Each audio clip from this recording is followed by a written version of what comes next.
Salut! Moi, c'est Pascal, je suis un cinéaste aventurier professionnel et je reviens tout juste de l'expédition la plus extrême de toute ma vie. Avec mon partenaire d'aventure, Danny, on s'est lancé le défi de faire le tour de l'Islande à vélo.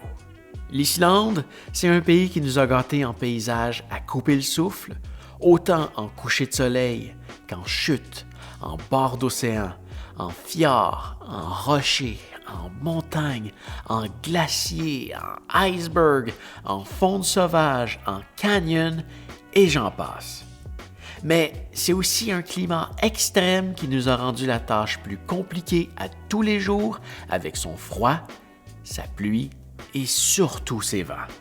Mais, comme si c'était pas assez, je nous ai rajouté une petite couche de défi en décidant de filmer tout ça pour faire un film et une série de vlogs.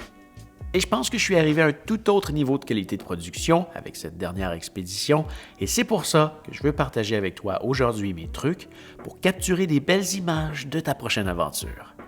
On va parler de matériel, oui, mais de tout plein d'autres points. J'ai mes petites notes ici. On va passer au travers chacun des chapitres.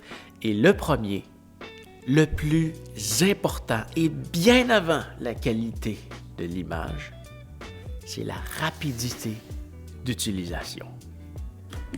Ça, c'est la première caméra que j'ai sortie parce que oui, ça peut être super génial d'avoir une caméra comme ça qui prend des images à couper le souffle, mais dans une expédition, c'est pas forcément ton meilleur ami.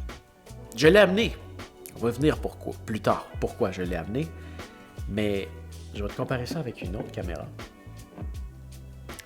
Celle-là. Toute petite caméra. Beaucoup plus utile dans une expédition que celle-là. Plusieurs raisons.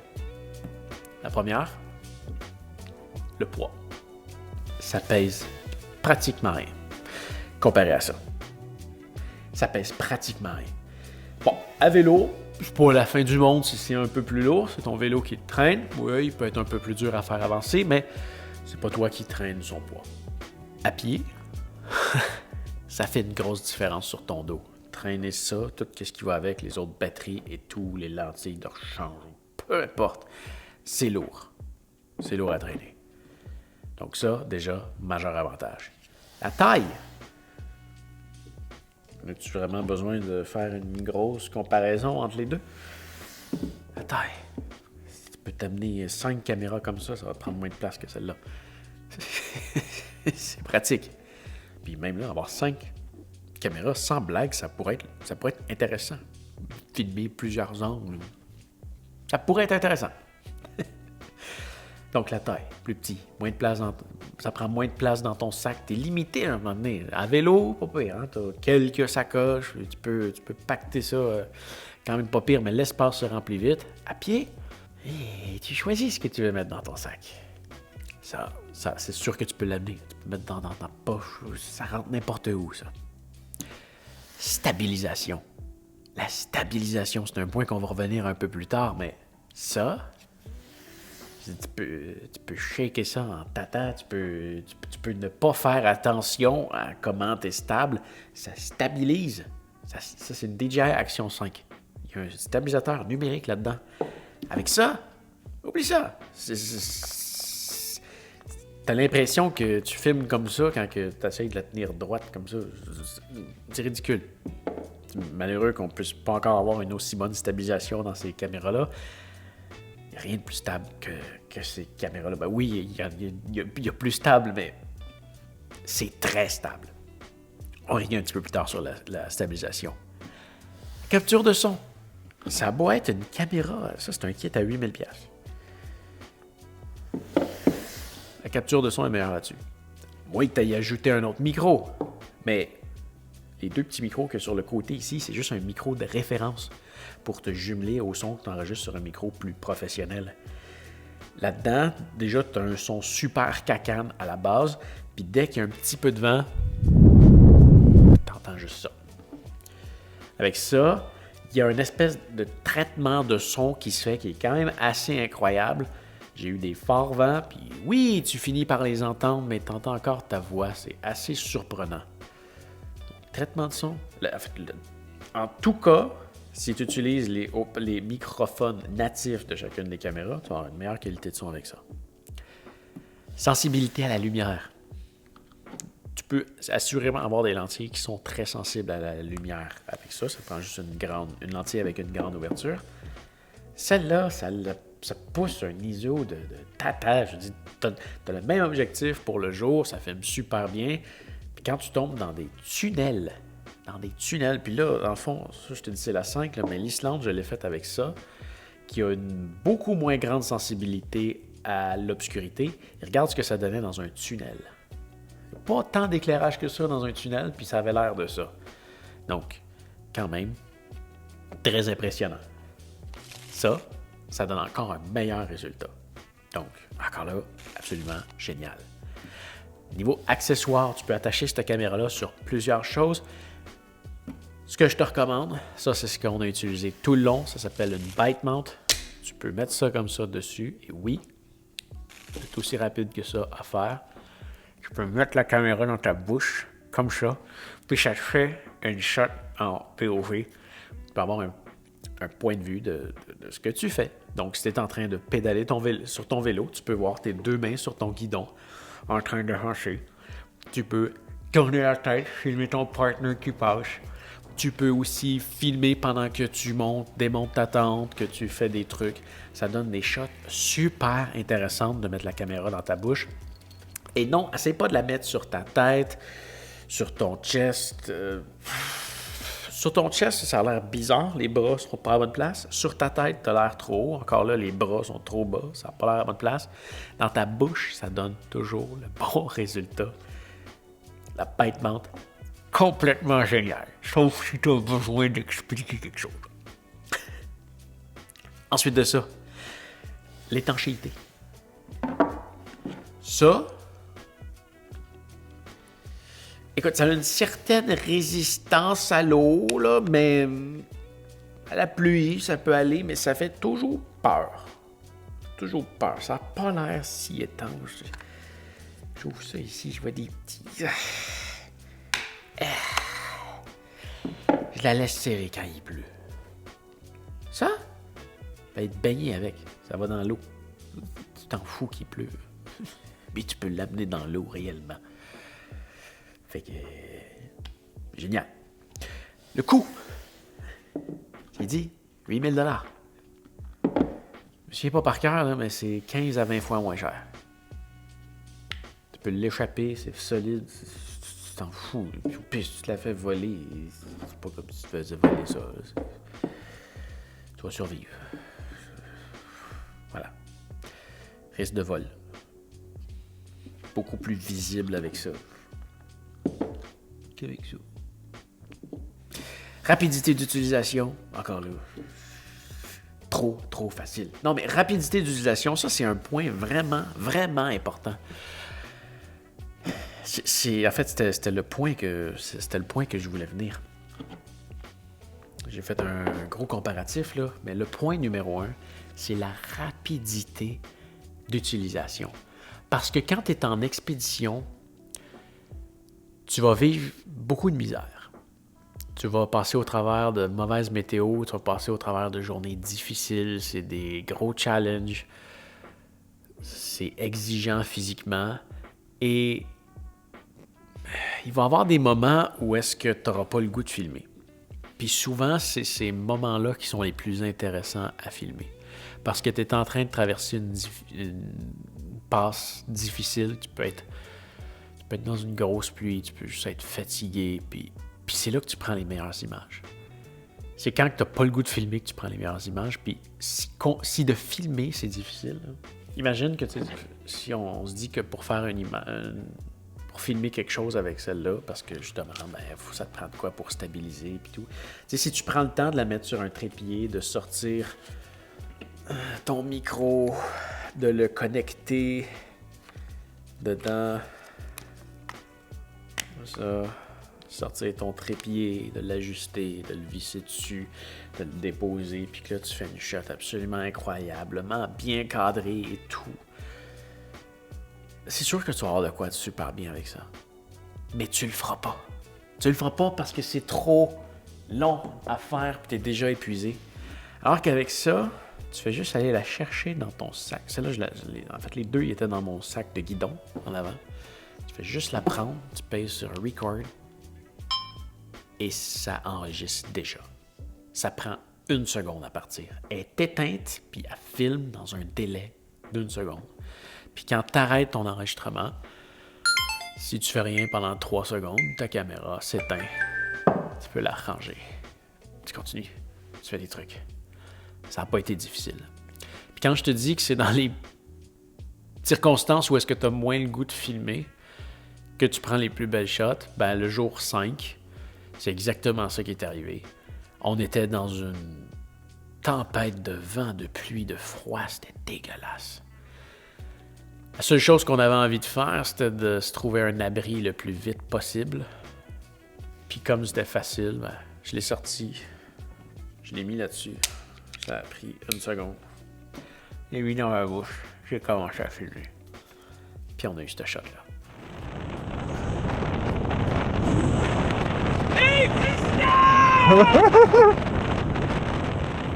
On a eu ce shot-là, puis plein d'autres qui sont complètement folles. Puis au moment où je me suis reviré vers Danny, qui avait la caméra dans sa bouche, j'avais un doute que c'était de bonne shot. Puis quand je l'ai vu le soir, je me suis dit, ah, ça c'est la shot de l'aventure. Puis comme de raison, ben c'est elle que j'ai mis à la fin de mon intro, avant mon logo. Pas plus compliqué que ça.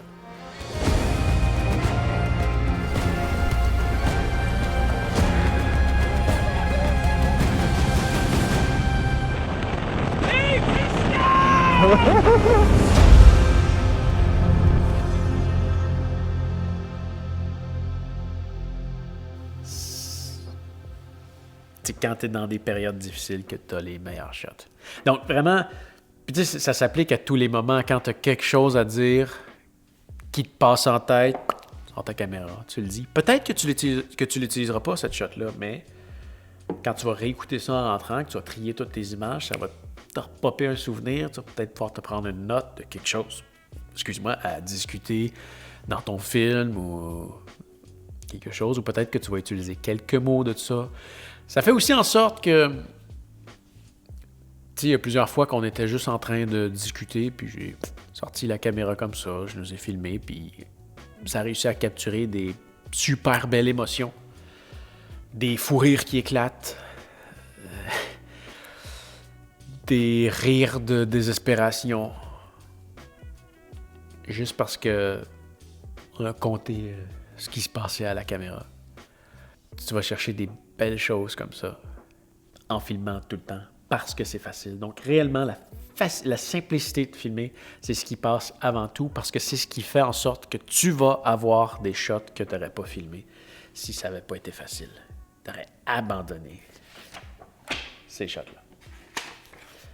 Deuxième point, le plus important, la stabilisation. Il y a peut-être un inversement avec le point 3 que je devrais faire. Pas grave, on va y aller comme ça. Deuxième point très important, la stabilisation. Et là, c'est ce qui m'amène à cette caméra-là. Tu sais, je te disais, celle-là a fait une bonne stabilisation, mais celle-là, elle amène ça à un autre niveau, et là, ça va peut-être l'air gros comme ça. La caméra, c'est juste ça. L'autre, c'était un micro, et... pas un micro, excuse-moi, c'était une batterie et un trépied. Cette caméra-là, là, ça stabilise comme ça se peut pas. Oui, c'est beau. Il y a un stabilisateur numérique, comme l'autre dedans, pas mal sûr. Puis tu as un stabilisateur motorisé. Donc, ça te stabilise à un tout autre niveau. C'est hyper stable. Et ce qui est agréable d'avoir un moteur comme ça aussi, c'est que tu peux faire des time-lapse. Donc là, si tu viens la mettre justement sur le trépied comme ça, tu peux déposer ça comme ça. Elle aussi a fait des time-lapse. Mais elle a quelque chose de particulier, c'est que comme il y a un moteur dedans, tu vois, la caméra est capable de tourner. Fait que tu peux dire, ça c'est le point A, puis ça c'est le point B. puis fais ce mouvement-là en tel laps de temps, suis ce mouvement-là, puis prends une photo à toutes les 30 secondes, et là, ça te fait un super beau time-lapse. Super génial. Donc ça peut faire ça aussi. Bon, celle-là, ça c'est la DJI Pocket 3. Elle prend une meilleure qualité d'image que la petite Action 5. Donc quand j'ai pas peur de... Elle est plus fragile par contre. Mais quand j'ai pas peur de... Quand je me ramasse pas sous l'eau, sous la pluie, dans des conditions extrêmes de vent et tout, où est-ce que ça peut être plus difficile pour la caméra, c'est elle que je sors. Elle capture des plus belles images, elle est plus stable, elle est plus... un peu toute.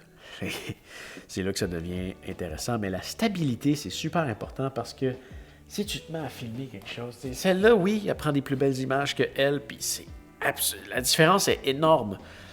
Mais tu vois, j'ai essayé de me filmer quand même quelques fois comme ça à bout de bras, puis finalement, quand je regarde la shot, c'est jamais stable. Moi, je bouge. Déjà, c'est lourd. Ça devient lourd pour mon bras. Fait que plus la shot elle avance, plus je descends tranquillement sans m'en rendre compte.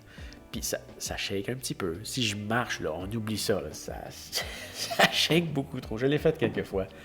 Puis ça n'a pas fait un résultat exceptionnel. Oui, l'image est belle, mais ça shake trop. Ça aurait été plus beau si l'image avait été moins belle, mais que c'était stable. Donc la stabilité, très important, ça te donne un look beaucoup, beaucoup plus professionnel à ton résultat. Stabilisation, très important. C'est pour ça que tu vois que ça vient vraiment en dernier, cette caméra-là. Mais ça a son utilité. Ça a son utilité. Et la stabilisation, tu veux pas avoir... Tu veux quelque chose de simple encore. Il faut que ça soit facile à utiliser. Tu vois, elle a un vrai stabilisateur. Je flippe l'écran comme ça. Et fermé.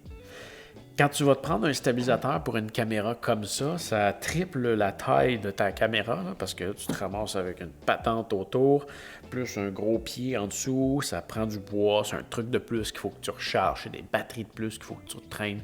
C'est compliqué, il faut que tu leur calibres régulièrement.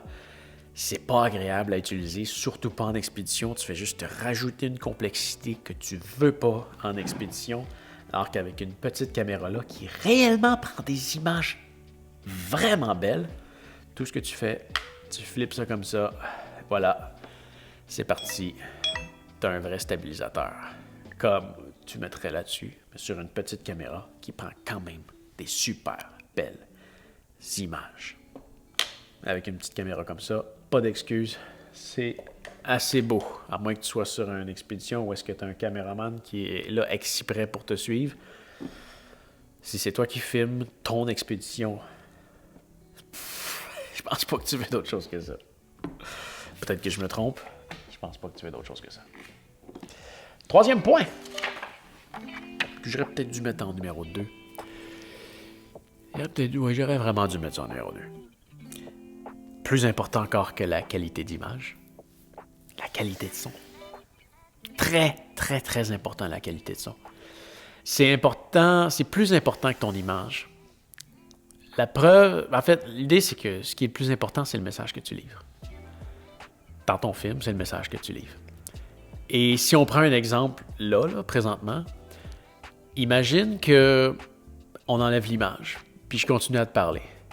T'as pas perdu grand-chose. Tu me vois plus, mais tu comprends toujours ce que je te dis, puis ça t'enlève l'image, oui, mais ça t'enlève pas grand-chose. Alors que si on remet l'image et qu'on enlève le son,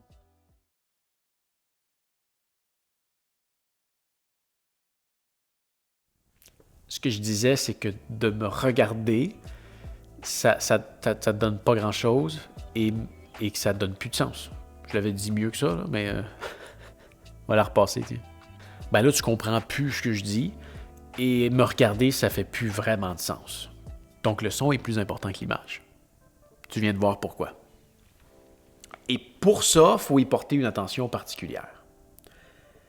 Ce qu'il faut faire le plus attention, c'est le vent. Quand tu es dehors, il vente. Puis quand il vente dans ton micro, ça fait ça. C'est désagréable, ça peut aller par-dessus ta voix. Comme je disais avec la petite Action 5, quand il ventait quand même fort, puis tu m'as même entendu dire « Hey, tu vois qu'il y a quand même moyen de faire quelque chose, mais tu vois, celle-là, je l'ai traitée. Parce que ce n'est pas aussi bien à la base, mais quand même, on était quand même capable de comprendre ce que je disais. Mais il y a un petit logiciel que j'ai trouvé en ligne qui s'appelle Vocal Remover. C'est un logiciel qui est fait pour extraire la voix d'une chanson. Mais j'ai réalisé que ça fonctionne aussi bien pour extraire la voix du vent. Donc, je l'ai utilisé comme ça régulièrement. Mais très important, tu veux un son de bonne qualité. Avec celle-là, ça fonctionne bien. Quand tu as quelque chose à faire dans une situation extrême, ça va faire la job. On va avoir fait 60 km dans le vide aujourd'hui, mais on va avoir découvert des beaux petits sentiers. Là. Ouais. J'ai juste pas qu'on les refasse 2 fois. Avec celui-là, quand il vente fort, j'évite.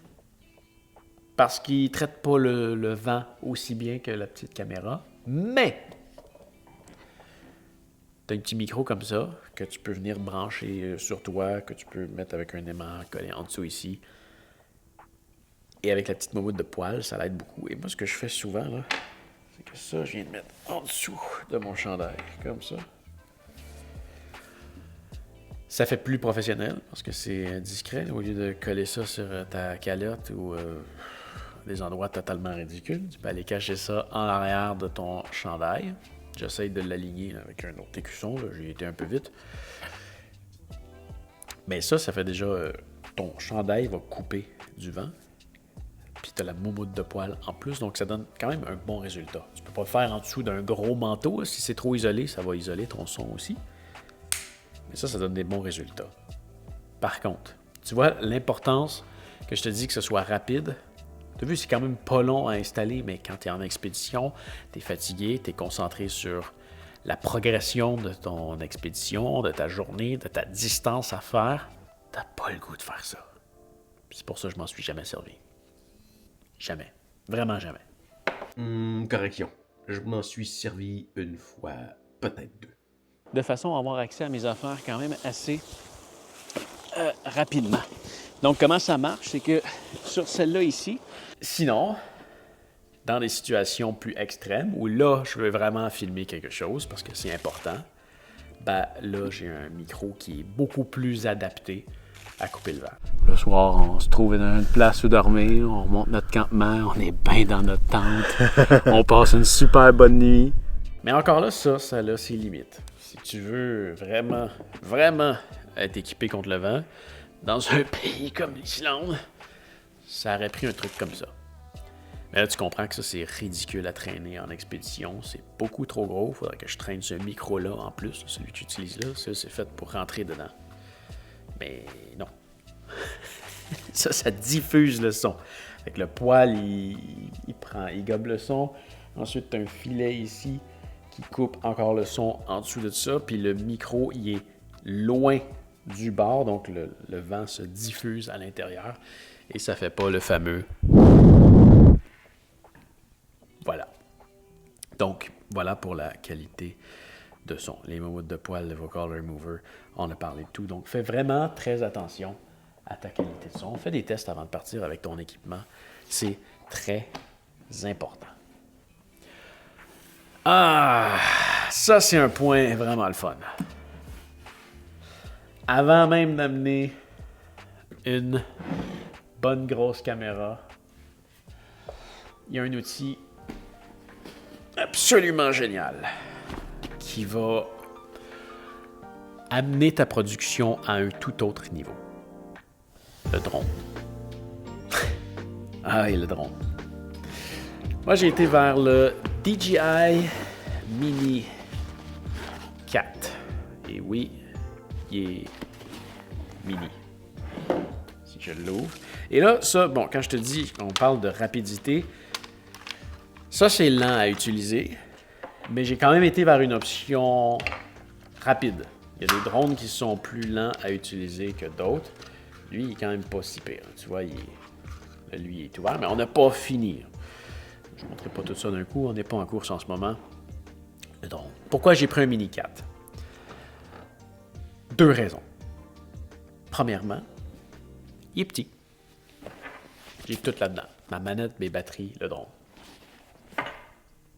Donc, quand même, on a un format raisonnable à traîner en expédition.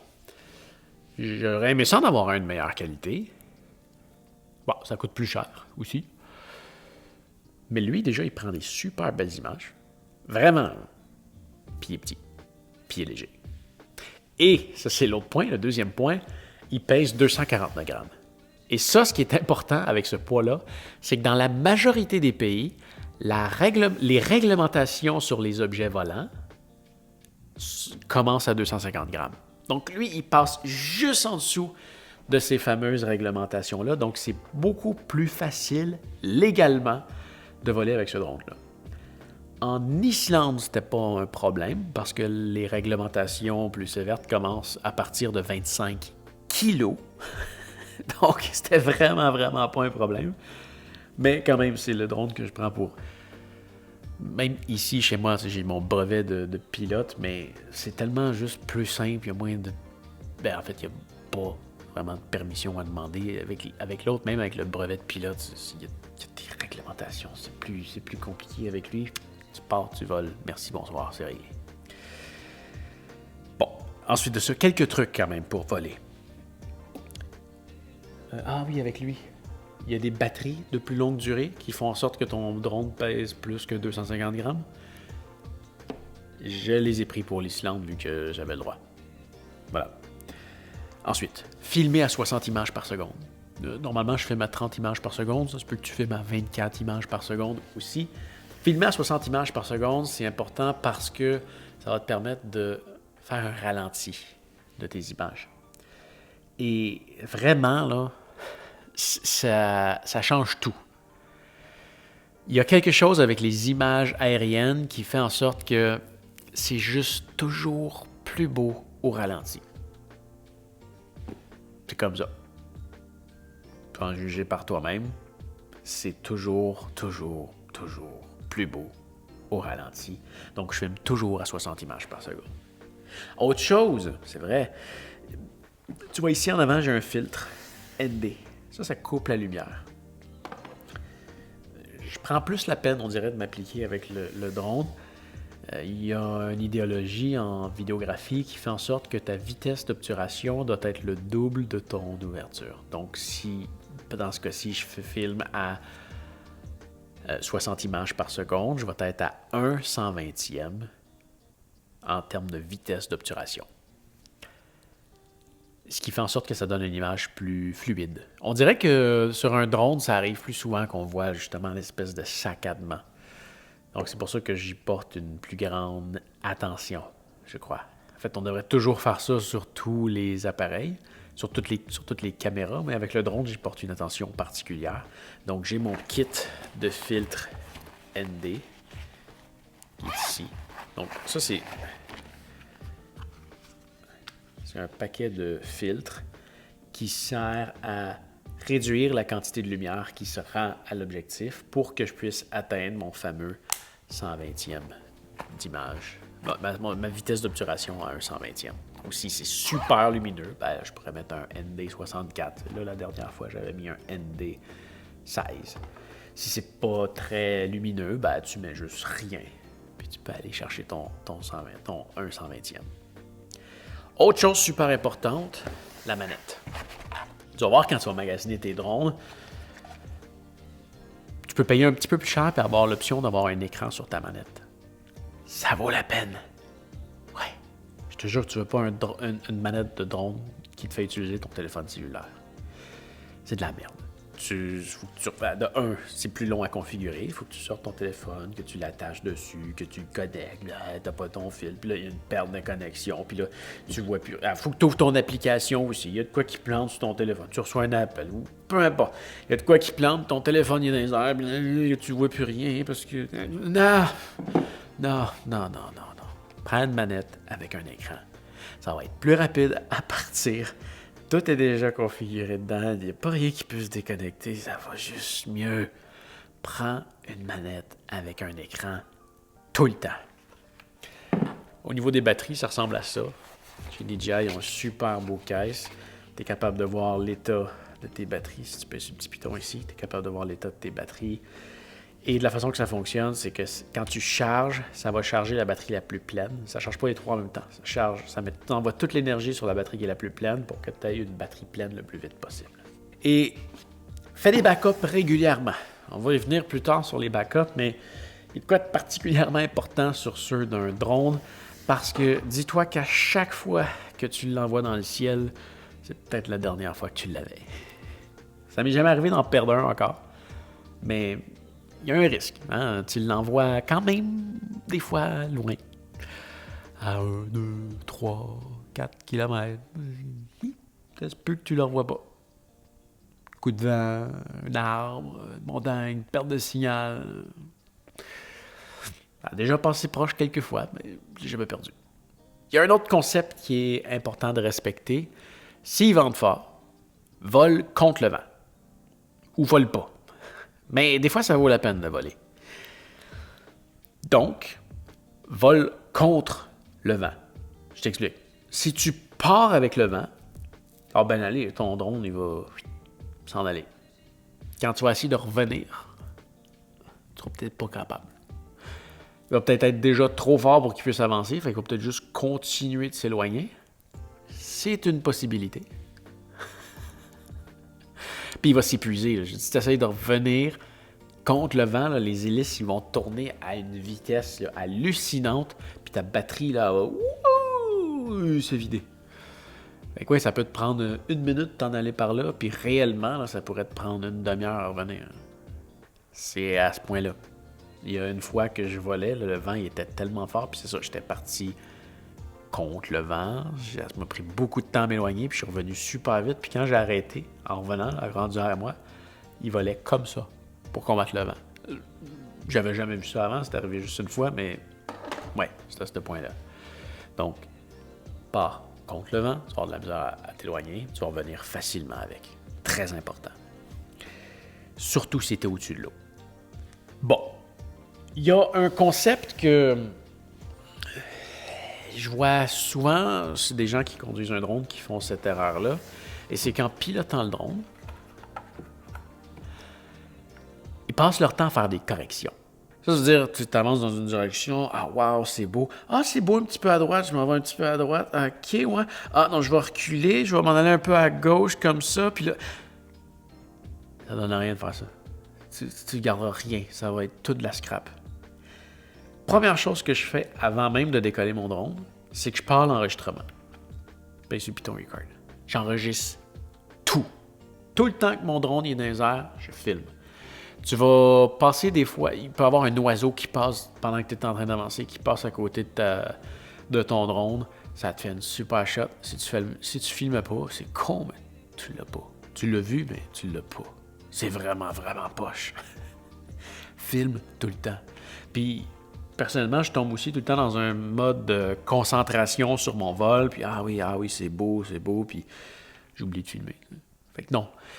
Avant que mon drone décolle, je pars l'enregistrement, puis je l'arrête une fois qu'il atterrit. Je filme tout. Une fois que tu décolles, trouve ton point, trouve ce qui est beau, puis ça filme, là, on s'en fout. Tu trouves ce qui est beau, puis là, ce qu'il faut que tu fasses, c'est que tu barres ton mouvement.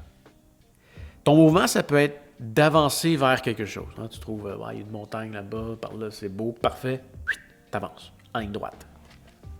Tiens ça dans le fond comme ça, en ligne droite. Bouge pas, reste de même au moins 1 minute.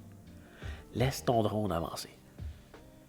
Tu vois quelque chose d'un peu plus beau à gauche? Tasse pas à gauche, continue, fais ta minute. Puis après, tu trouvais que ton truc à gauche il valait la peine, retourne faire une shot là-dessus. Mais continue ton mouvement au moins 1 minute. C'est là que tu vas avoir les meilleurs trucs. Tu peux faire 2 mouvements simultanés aussi. Il y en a un que j'aime beaucoup qui consiste à... Tu trouves un objet, disons ça.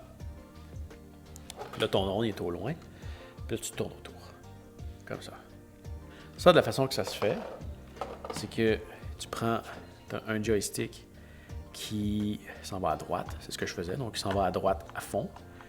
Puis là, tu fixes un endroit sur ton écran. J'aime ça, genre prendre, mettons, le petit bouton qui est ici. Puis je m'aligne avec un objet. Ça peut être une antenne cellulaire, un arbre, une pointe de montagne, un bout de lac, quelque chose. Ton objectif, tu le gardes centré dans ton écran, puis tu t'aides avec ce fameux bouton-là. Puis là, ce que tu fais, c'est que tu corriges. Si tu t'en vas à droite, si tu te déplaces. En fait, si tu déplaces ce joystick-là, il déplace ton drone comme ça. Puis lui ici sur le côté, il pivote ton drone. Donc, si tu envoies celui-là à droite, comme ça, puis que tu envoies celui-là à gauche en même temps, ben, il va s'en aller à droite, mais il va pivoter comme ça, ce qui fait en sorte qu'il va tourner autour de ton objectif. Donc là, ce que tu dois faire, c'est d'envoyer à droite à fond et d'ajuster la quantité de pivot. Souvent, ça ne sera pas grand-chose. Tu vas juste faire un petit coup comme ça. Puis là, c'est difficile, mais tu gardes ça comme ça. Tu peux faire des légères corrections. Là. On parle d'un millimètre de mouvement. C'est très, très, très, très lent ce que tu peux faire. Mais tu trouves la parfaite balance pour réussir à tourner autour de ton objectif. Puis ça fait des super belles shots. Tu peux aussi en faire des mixés. Tu pourrais... Celui-là ici va contrôler le tilt, le niveau de ton objectif. Fait que tu peux, par exemple, partir près du sol, avancer, grimper, donc ces deux joysticks-là vers le haut, puis en même temps ramener le joystick. Là, tu as 3 mouvements en même temps, ça fait des shots absolument incroyables. C'est quelque chose que tu peux faire aussi. Puis celui-là, quand tu arrives vers le haut, là, tu peux vraiment, là, tu y vas doucement, doucement, doucement, tu le relâches tranquillement, tranquillement, puis généralement, tu réussis à avoir quelque chose de bien. Des fois, ça se peut que tu ailles à le stabiliser un petit peu à la fin, mais ça va te donner quelque chose d'absolument incroyable. Donc, très important, tu te barres dans ton mouvement. Très, très important, tu barres ton mouvement, tu fais pas de correction, tu assumes ce que tu as commencé, puis tu finis. Si tu n'es pas content, tu recommences. Mais rends-toi jusqu'au bout, ça va faire des shots que tu vas garder. Puis ce qui est fun avec ça, c'est que moi, ces shots de drone-là, je les vends. Donc, je les utilise pour mes productions à moi, mais je les vends. Puis oui, ça se vend. Ça, j'en parlerai dans une autre vidéo. Il y a une autre chose que je me suis fait souvent demander quand j'ai montré mes shots de drone en vélo, c'est des shots comme celle-là. La question qui me revient souvent, c'est comment est-ce que je fais pour me filmer pendant que je pédale? La plupart du monde vont penser que c'est le mode automatique qui vient avec plusieurs drones. La réponse est non. J'utilise jamais ces fonctions-là. Ça ne fait pas un beau travail parce que ça passe constamment son temps à se corriger. Ça fait des shots ultra saccadés. C'est frustrant à utiliser. Je déteste ça. Je pilote mon drone pendant que je pédale. C'est pas si difficile que ça. L'idée, c'est que on est arrêté. Je lance le drone. Je l'envoie à une certaine distance. Je nous cadre. Puis là, je le mets à 90 degrés à côté de nous. Puis là, tout ce qu'il me reste à faire, c'est ça. Il va avancer à 90 degrés à côté de nous. Il va nous suivre comme ça. Ben, il va nous suivre, il va aller à la vitesse que j'ai dit d'aller. Donc, si tu regardes comme il faut, moi, ce que je fais, c'est que j'ai une main sur un guidon, puis l'autre main, elle est, au lieu d'être sur le guidon, elle est sur mon sac de guidon, comme ça. Comme ça, je peux être appuyé, puis là, je peux faire mon mouvement de déplacement. C'est tout. Puis de loin, ben, j'ai l'air d'avoir une main sur un guidon. Mais quand tu zoomes dessus, tu es capable de voir que ma main n'est pas sur mon guidon. Ça fonctionne super bien. C'est vraiment pas si compliqué que ça. Ça prend peut-être un peu d'expérience. Commence à être à l'aise avec ton drone avant de te lancer dans un truc comme ça. Commence à être aussi à l'aise à pédaler ton vélo qui est super lourd avant de faire des trucs comme ça. Mais oui, ça va super bien et c'est comme ça que je fais ces super shots de drone-là dont je suis très fier. Point suivant. La fameuse grosse caméra. À quoi qu'elle sert? À quoi qu'elle sert? C'est un beau grain de sel à toutes les images que je peux avoir parce que oui, les autres, ils ont beau capturer des belles images, mais celle-là, ça vient donner un look beaucoup plus professionnel, ça vient chercher quelque chose de mieux et cette caméra-là, je vais l'utiliser quand j'ai le temps. En fait, sa première utilisation, avant même de filmer, c'est pour prendre des photos. Fait que là, ça, c'est pas dessus. c'est quand même rapide à utiliser pour prendre une photo. Ça restait dans mon sac de guidon. Puis quand on voyait quelque chose de beau, je la sors, je la mets à on, je pèse sur le piton, puis la photo est prise. Ben, je cadre, j'ajuste mes trucs quand même. J'utilise manuellement pour vraiment aller chercher ce que je veux. Mais une photo, ça a quelque chose de spécial. Des photos de paysages que j'ai réussi à prendre avec ça, j'en ai des super belles. Ça peut être de prendre en photo nos vélos, ça peut être de nous prendre en photo. Et là, le truc, quand on se prend en photo, faut pas que ça soit stagé. C'est des photos naturelles à l'insu du sujet. C'est les plus belles. Hein. Ou sinon, ben, on fait comme si on n'était pas pris en photo. Mais on dirait qu'il y a tout le temps quelque chose de fake quand on le sait. Souvent. Ouais. Je suis capable de l'acter un peu. Que ça ait l'air le plus naturel possible. Mais évite de regarder la caméra. Puis essaie de prendre des photos à l'insu. J'en ai pris de Danny qui dormait. J'en ai pris sur son vélo. C'est sûr, des fois, il savait, mais des photos de paysages, des photos d'émotions, des photos de vélo. Il y a plein de trucs. On dirait qu'il y a une âme dans une photo. C'est quelque chose qu'on ne retrouve pas dans la vidéo. Puis d'ajouter des belles photos à une vidéo, c'est hot. C'est hot, puis je pense que c'est la première fois que je le vis autant. J'avais jamais amené une caméra photo dans une de mes expéditions. Ben justement, c'est gros, ça prend de la place. Mais... Wow. Sinon, ben c'est ça. C'est quand on a le temps. Donc, disons qu'on s'arrête, puis on a une discussion. J'ai envie de parler de quelque chose.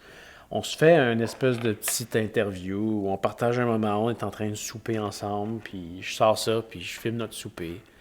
On parle de certains trucs. Je prends le temps de la mettre sur un trépied. Je prends le temps de mettre le micro qui va capturer un son de meilleure qualité. L'image va sortir juste mieux. Puis d'avoir certaines de ces shots-là, c'est super agréable. On pouvait s'installer confortablement, raconter notre journée, puis dans les vlogs, ben, je passe des extraits de notre journée. Fait que ça fait un plan sur une belle qualité d'image qui passe sur des événements qui sont arrivés dans la journée pendant qu'on parlait. Ça fait un genre d'interview, c'est super intéressant. Bon, l'objectif que j'ai mis là-dessus, c'est un Sony G-Master. C'est un G-Master, c'est un Sony G. C'est un Master, je sais pas, peu importe. C'est un 24 à 125 mm. C'est un 24 à 105 mm. Voilà. F4. Fixe à F4. Non, j'ai pas de F2.8 et tout. Ça aurait pu être intéressant. Je voulais quelque chose qui peut zoomer assez. Parce qu'à 105 mm, je trouve qu'on a un bel écrasement dans la profondeur, puis ça donne des portraits beaucoup plus intéressants qu'à du 24 mm, par exemple. Ou du 50. À 105, je trouve qu'on est dans un... On a quelque chose de bien. On prend des belles photos à 105 mm. Dans une expédition comme ça, il n'y a pas de mesure parfaite, mais pour des portraits, ça va bien quand on zoome. J'aime ça. Et à F4, ben, c'est ça. À F4, c'est pas la plus grande entrée de lumière, mais en même temps, pour du paysage, tu veux pas que ça soit. Tu veux pas aller dans quelque chose de trop petit parce que tu vas tout perdre dans ta profondeur de champ. Puis en Islande, il fait jamais noir l'été. Donc, jamais c'était un problème. F4, ça aurait pu être un problème quand il se met à faire noir le soir. Là, ça aurait été moins efficace. Il aurait fallu que je monte l'ISO, puis là, ça aurait fait du bruit dans l'image et tout. Donc là, non, à F4, c'était bien tout le temps. 6e point, le rythme. Le rythme. Ça, c'est très important. Très, très, très, très important. L'idée, c'est de filmer tout le temps. Toutes les occasions sont bonnes pour filmer. Toutes les occasions sont bonnes. Donc, je te disais tantôt, je suis en train de pédaler. Qu'est-ce que je peux faire? Bite shot. Je filme Danny. Hein? Danny, il fait quoi? Danny, il me filme. Il sort sa caméra. fais la même affaire.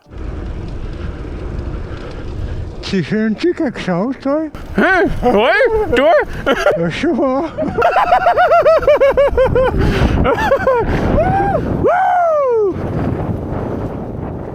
Fait que j'ai des shots de Danny, Danny a des shots de moi. Ensemble, on a des shots de nous deux. Je dépasse Danny, je fais comme ça. Je peux prendre ma caméra, je peux aller la mettre plus au sol, je peux le filmer proche du sol, je peux le filmer dans l'avant. Je fais juste la tenir comme ça, je filme à peu près, je regarde tranquillement un petit peu des fois à l'écran. À longue, je sais exactement comment pointer, je sais ce que je filme. Ça prend des super belles shots. Bite shot, super important. Explication de l'événement à la vue de quelque chose. Ah ben oui, ben c'est ça, tu vois... tu vois quelque chose, tu as envie de parler de quelque chose. Arrête! Parle-en! Parle à ta caméra, dis qu'est-ce que tu viens de vivre. Qu'est-ce que tu ressens par rapport à ça? Si tu es avec quelqu'un, partage le moment avec, filme ça. Peut-être que tu n'utiliseras jamais ça. Mais quand tu vas la regarder, ça va te rappeler quelque chose. Peut-être que ça va te permettre de partager quelque chose après pour ton film. Peut-être que tu vas utiliser quelques mots de ça. Peut-être que tu vas avoir un fou rire que tu vas utiliser pour mettre dans ton trailer ou dans... J'ai filmé 2,25 terabytes de matériel. Mais dans le film, j'en ai utilisé une infime partie. Mais il y a plein de shots que tu vas aller chercher dans ton film, dans tes vlogs, à des moments que tu pensais pas que tu allais aller chercher quelque chose de bon. À chaque fois que tu t'arrêtes pour prendre une pause, manger, te reposer, peu importe, fais un time-lapse. Prends une de tes caméras. Ça, c'est un des avantages d'avoir plusieurs caméras, tu sais. Je peux me dire, bon, là, j'arrête. Je prends elle. Je fais un time-lapse ici. Il y a les montagnes là. Je vois une circulation de nuages ou du trafic ou n'importe quoi. Boum, time-lapse là. Tiens, on va discuter de ce qu'on vient de voir. Bla, bla, bla, bla, bla, bla. Parfait. Ah, tiens, on va sortir le drone. On le fait voler. Sors ton drone. T'es arrêté pour au moins 20 minutes. Le temps que tu le sors de la sacoche, que tu le partes, que tu le fasses voler, que tu ailles conduire, que tu reviennes, qu'il ratterrisse, que tu le resserres. T'es arrêté pour au moins 20 minutes quand tu fais voler ton drone. Fais un time-lapse pendant ce temps-là. Tu vas avoir des shots de drone, puis tu vas avoir un time-lapse. Des time-lapse, c'est complètement fou. À chaque fois que t'es arrêté, fais un time-lapse. Tout le temps. J'ai plein de time-lapse. Tu vois quelque chose de beau? Un beau paysage. Sors ton drone. Arrête, si t'as le temps. Prends le temps d'arrêter, au moins quelques fois par jour. Quand tu peux, fais des shots de drone. C'est beau, les shots de drone. C'est un bel ajout à tout ce que tu peux faire. Si t'es en train de faire une tâche, je suis en train de démonter ma tente, ou je suis en train de monter ma tente, ou je suis en train de monter mon vélo, ou je fais quelque chose, je répare quelque chose. Mets ta caméra dans ta bouche, filme ça. Tu vas pouvoir faire un accéléré de ça après. Tu vas pouvoir montrer des trucs si tu as quelque chose à expliquer par rapport à quelque chose après.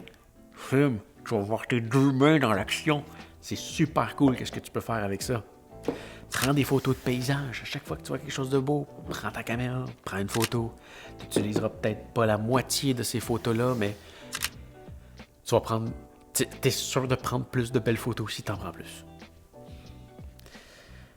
Prendre des photos non scénarisées, si on en a parlé. Prendre le temps de déposer la caméra et de repasser devant. Ça, c'est une shot qu'on n'a pas... C'est un type de shot qu'on n'a pas fait assez en Islande. La raison pour laquelle on fait pas ce genre de shot-là souvent, c'est que c'est chiant. L'idée, là, c'est ce genre de shot-là.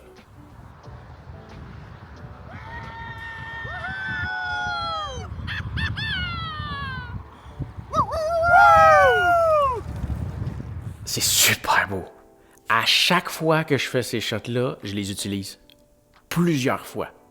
Genre, quand je reparle d'une expédition, je vais rechercher une shot comme ça. Il y a quelque chose de magique dans ces shots-là. C'est toujours des beaux plans. Quand tu vois un paysage qui est exceptionnel, je sais, c'est chiant. Je sais, c'est chiant parce que c'est long. C'est long pour une shot qui dure quelques secondes. Mais si tu as un beau paysage puis tu as le temps de le faire, tu t'arrêtes. Tu prends une de tes caméras. Souvent, je prenais celle-là. Là, je sors mon trépied Joby. Là, je me cherche un panneau de signalisation ou quelque chose, une roche, quelque chose où est-ce que je peux déposer ma caméra. Je la fixe là.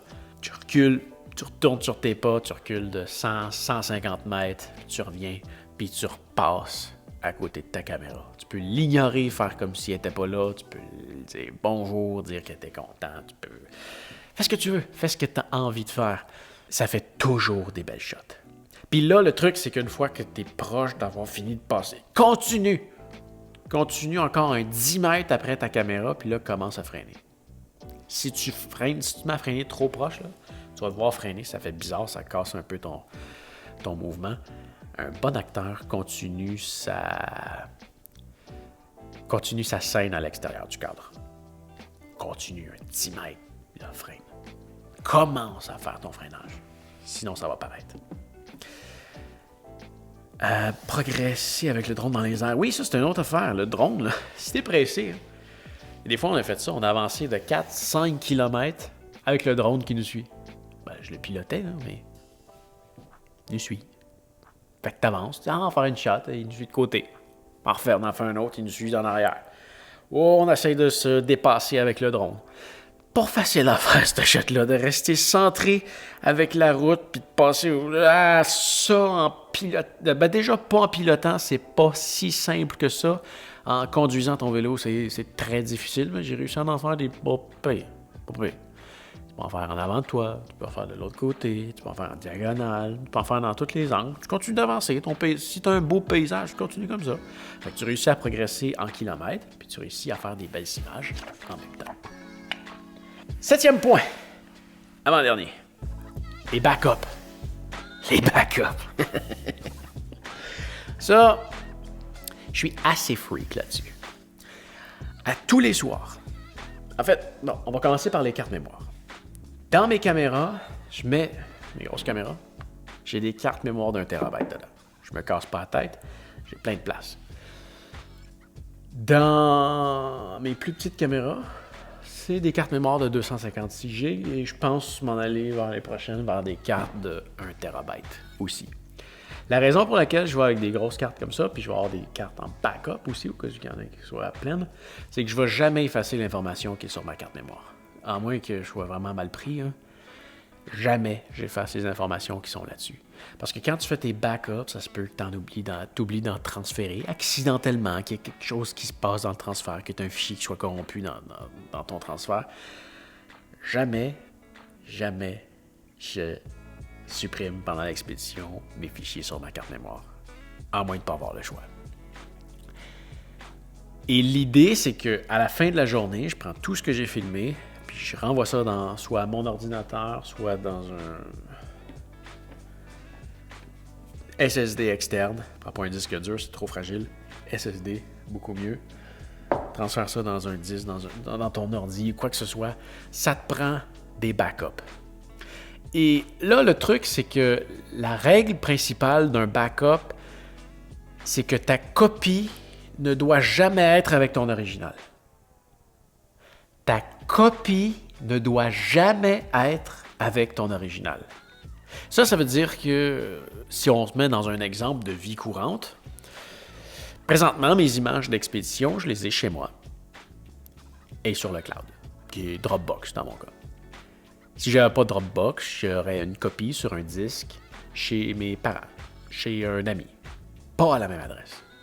Dans mon cas, si je passe au feu, j'ai mes images sur Dropbox. Si mon compte Dropbox se fait hacker, j'ai mes images chez moi. Si Dropbox fait faillite, j'ai mes images chez moi. Si je me fais voler, c'est ce que je dis, ou passe au feu, peu importe, j'ai mes images sur Dropbox.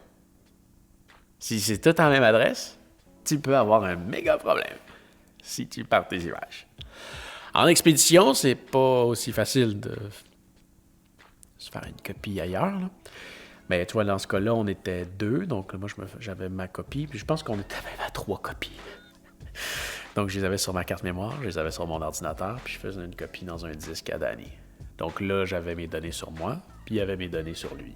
Donc là, les données étaient sur 2 vélos. Les vélos sont proches, là, mais on peut se faire ramasser par le même camion, mettons. Mais quand même, là, ça devient un peu plus sécure. Mais à chaque fois que je rentrais dans un restaurant, je connectais mon ordinateur sur le Wi-Fi puis j'envoyais le plus de possible de données en ligne. Puis si t'es parti longtemps, puis tu n'as pas accès à Internet, ce que tu peux faire, ça m'est jamais arrivé que je l'ai fait, mais ce que tu peux faire, c'est de... Donc, tu te fais une 3e copie. Donc là, tu as 2 copies sur toi. Tu as une copie dans un disque. Tu envoies ça à un ami, de la famille, quelqu'un de confiance par la poste. Une fois que c'est rendu à un endroit de confiance, tu peux effacer une de tes copies. Tu vas avoir une copie sur toi, puis une copie chez une personne de confiance dans ton pays. Là, tu peux avoir de quoi de sécure. Donc, à tous les soirs, je vais tout mes caméras. Je fais mon backup du jour. Puis en même temps, j'en profite pour regarder qu'est-ce que j'ai filmé. Est-ce que j'ai des problèmes de son? Est-ce que j'ai des problèmes de focus? Comme ça me permet de régler ça le jour qui suit. Des fois, je vois des petits trucs, puis je les ajuste. Donc, je prends un certain temps. C'est une bonne heure quand même à tous les soirs de faire un backup, juste pour le temps de transfert, puis de vérifier en même temps qu'est-ce qui a été filmé. Dernier point, la recharge. Ça, c'est un défi. Si tu dors dans un hôtel, dans une chambre, un endroit où est-ce qu'il y a de l'électricité, c'est un peu facile. Tu peux recharger tes affaires pendant la nuit. Sinon, c'est un autre défi. Là, en Islande, on dormait dans nos tentes, tout le temps. Et souvent, on faisait du camping sauvage. Donc, rarement de l'électricité. Et notre méthode de recharge, c'était simple. C'était dans les restaurants. Et là, c'est ça.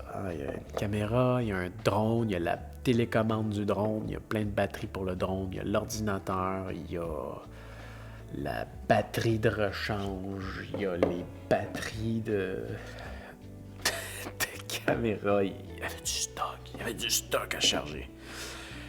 Et on a un peu amélioré notre méthode de le demander plus l'expédition avançait. Au début, on disait on a quelques trucs à brancher, c'est-tu correct, on peut-tu prendre le temps? Ouais, puis là, un moment donné, le serveur il arrive, puis ça nous mettait dans des situations un peu malaisantes, qui étaient comme, là, allez-vous commander quelque chose? Nous?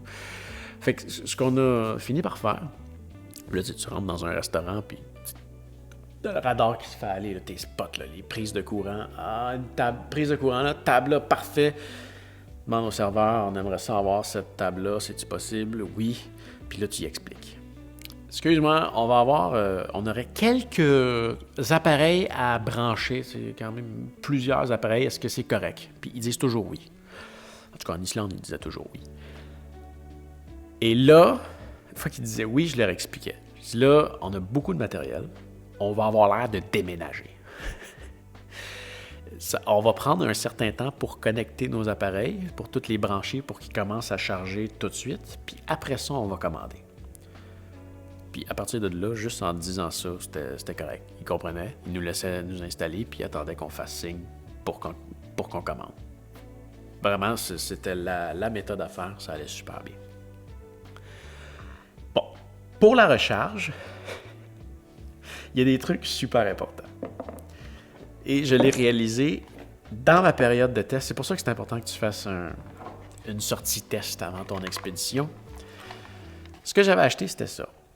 Puis ça, tu vois, c'est quand même intéressant. J'ai vu au Canada, donc c'est le type de connecteur que j'ai chez moi. Donc, tous mes appareils sont comme ça. Puis de l'autre côté, j'ai une prise européenne comme ça. Truc important à savoir, tu n'as pas besoin d'un convertisseur pour tous tes appareils électroniques. Ça, c'est pas un convertisseur, c'est un adapteur. Donc, par chez nous, on a du 120 volts dans nos prises. En Europe, 240. Avec ça, je me ramasse avec du 240 volts là-dedans.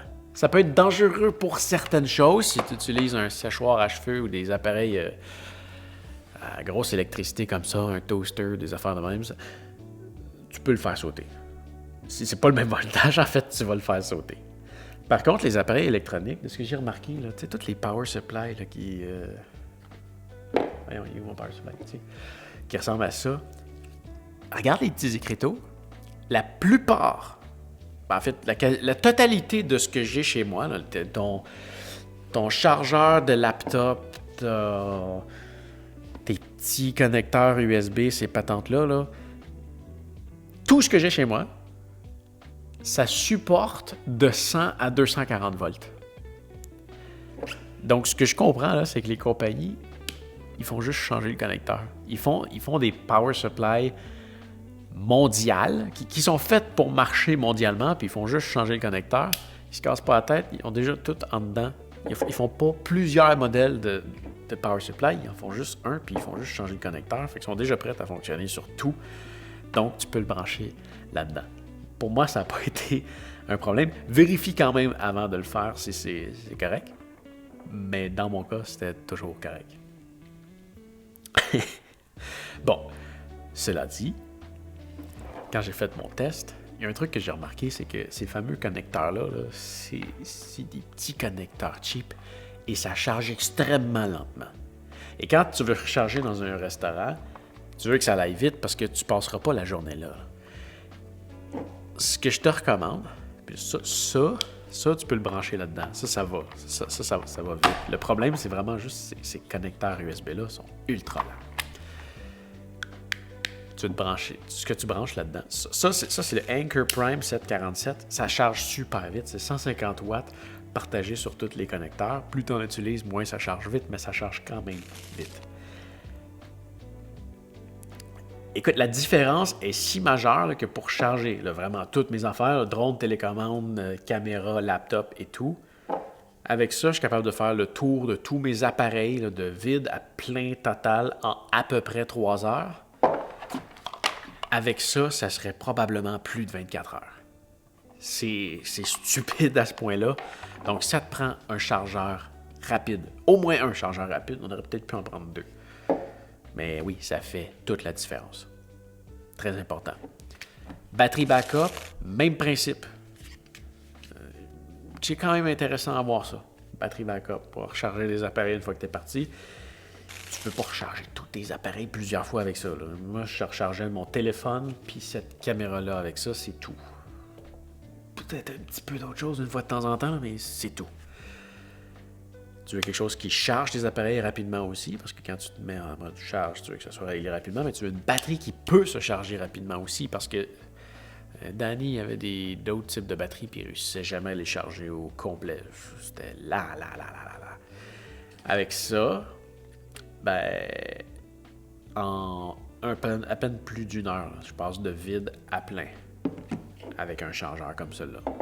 Super génial. Donc, assure-toi que tout ce que tu as peut se charger rapidement et assure-toi d'avoir un chargeur rapide. Batterie backup, c'est celle-là ici. Aussi, tu vois, la règle de 3-4 batteries par caméra. Celle-là, j'avais une batterie dedans plus 2 caméras. Mon drone, j'ai une batterie dedans plus 3 batteries. C'est quoi j'ai dit? Là-dedans, j'avais une batterie plus 2 batteries à l'extérieur. Voilà. Moi, c'était d'être fatigué. 3h52. Ouh! Je filme tard aujourd'hui. Elle, une batterie plus 3. Une batterie dans la caméra plus 3 batteries qui sont dans le boîtier ici. Elle, malheureusement, on ne peut pas changer la batterie, donc c'est ça qui est en dessous. Puis c'est pour ça que je recharge avec la batterie backup. Batterie de drone, j'en ai déjà parlé. Bref, assure-toi d'avoir des batteries de spare pour toffer quelques jours si tu fais du camping. Très important. Voilà, charger dans des restaurants, chargeur pour chaque appareil. Oui, oublie pas d'avoir ton chargeur pour chaque appareil. S'il y en a qui sont comme ça ici, ça se charge là-dedans, ça se charge là-dedans. Voilà.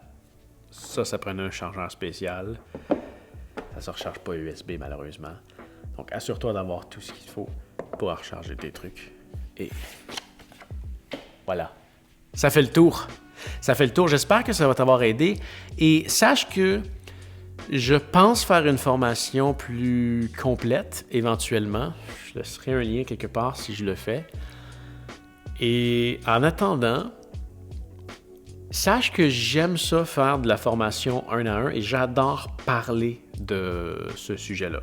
J'ai quand même une pas pire expérience. J'aime ça aider les gens. Donc oui, je fais des formations 1 à 1. Si tu as des questions, gêne-toi pas, tu peux m'écrire dans les commentaires en dessous de la vidéo. Et si jamais tu veux m'avoir comme professeur pour t'aider à filmer sur ta prochaine expédition, on peut parler d'équipements à acheter, je peux te donner des trucs en privé, comment on peut se rencontrer même peut-être. si c'est dans la mesure du possible, si on habite dans le même pays ou dans la même région. C'est des trucs que je fais. C'est pas gratuit, mais mon courriel est en bas de la description. Si tu veux m'écrire, on peut en parler. Écris-moi pas juste pour me poser des questions. Je réponds pas à ce genre de commentaires-là, mais si tu veux qu'on fasse affaire ensemble, tu peux utiliser le courriel. Les commentaires, pour vrai, je les lis à tous les jours et je réponds à la plupart d'entre eux. Donc, si tu as des questions, gêne-toi pas. Tu peux m'écrire. Et voilà. Ben, j'espère que cette vidéo-là va t'avoir aidé. J'espère que ça va te permettre de capturer des belles images dans ta prochaine expédition. J'espère que tu vas avoir du plaisir dans ta prochaine expédition. Je te souhaite le meilleur. Fais attention à toi et on se revoit dans une prochaine vidéo. Si jamais tu veux voir mon expédition en Islande, ça va suivre dans les prochaines secondes. Je vais te laisser les liens. Et voilà. Amuse-toi bien. Fais attention à toi et à la prochaine. Salut!